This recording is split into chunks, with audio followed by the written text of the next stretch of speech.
The force of the air pocket combined with the size and weight of the landslide shot the water out of the bay like a missile. It would be the same as if you took a paddle and ran it down, pushed into the water full speed at a high velocity. Just push all the water right out. The effects of the giant Lituya Bay wave remain clearly visible today. The event rewrote the history books and changed our understanding of tsunamis forever. Landslides can and do produce waves far larger and more destructive than ever thought possible. Lituya Bay's desolate location limited the damage caused by the giant tsunami. But should an even bigger landslide-generated wave strike a major city, the result will be a mega disaster.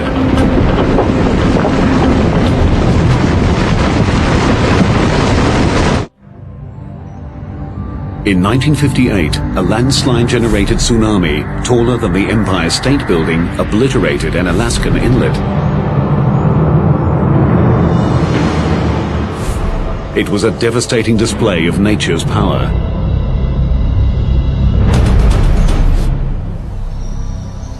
But across the Pacific Ocean, on the gentle slopes of Oahu, Hawaii, scientists have uncovered evidence of a potential disaster that would dwarf the Indian Ocean and Lituya Bay tsunamis combined.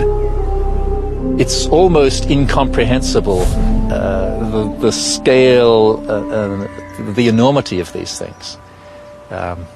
It would be quite a view.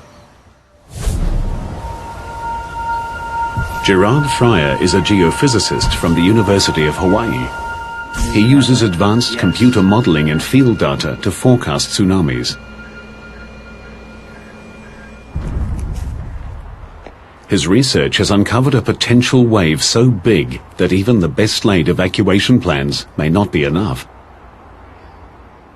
These things have been described as culture-ending events. The state would essentially be knocked back to the Stone Age.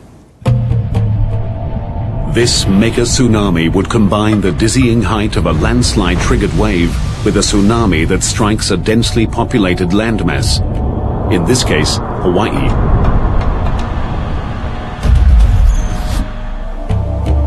On the island of Oahu, locals and tourists alike flock to the sea, soaking in the perfect climate and idyllic lifestyle of one of the most iconic coastlines on the planet. But in our scenario, everyone is oblivious to the fact that less than 480 kilometers to the east, a disaster of biblical proportions is about to strike.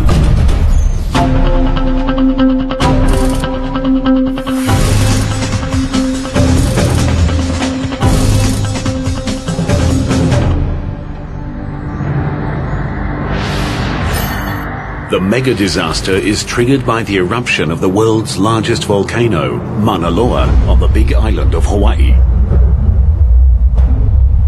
In the case of Mauna Loa, and that's the 800-pound gorilla here, that's the big volcano that we have to worry about.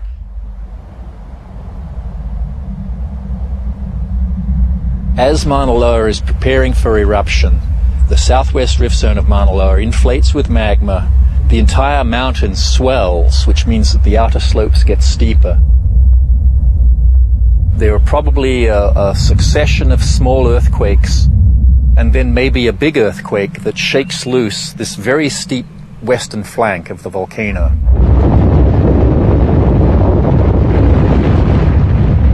Almost 1,500 cubic kilometers of earth and rock plummet into the sea. On impact, the land displaces a massive amount of water.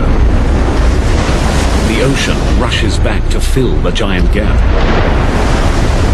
From this cataclysmic disturbance emerges the tsunami, heading directly for Honolulu.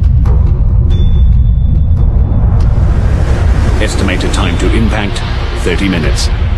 This is the direction that a big tsunami would come from the big island. The wave first becomes visible as it stands and breaks on a shallow bank, 40 kilometers southeast of Honolulu.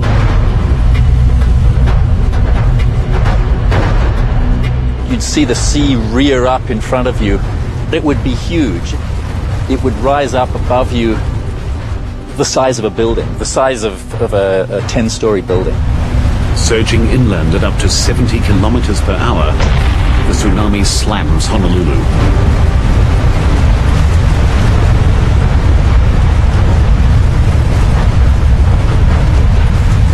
Because the tsunami's energy stretches down to the ocean floor, this wave is not clean water. It's filled with sand, coral, and rock.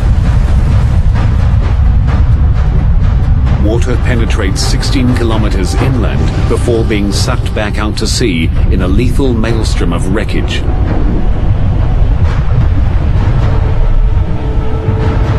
It annihilates nearly everyone and everything in its path.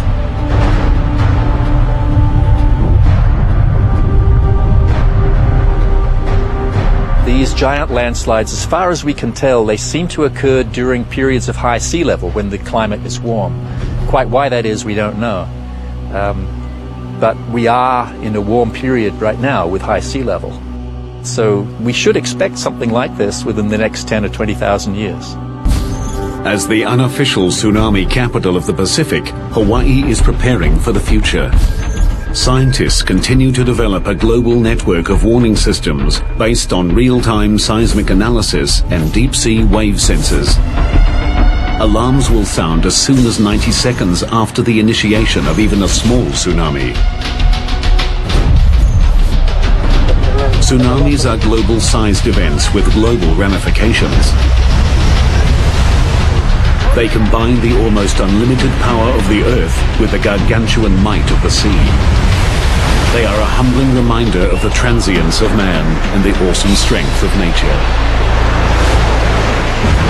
While scientists learn more about tsunamis, engineers build stronger coastal barriers, and experts implement improved warning systems, individual vigilance remains essential. And you see the water withdrawing, strangely, curiosity shouldn't compel you to go down and see what's going to happen next. The alarm bell should be going off. It's something that we need to have embedded in our culture, in our knowledge base, and in our education so that we know what to do when the next tsunami happens. Not if, it's when. It's something we need to learn to live with. As long as we continue to have the phenomena that create these giant waves, we will continue to have tsunamis. It's just a matter of time before the next one strikes.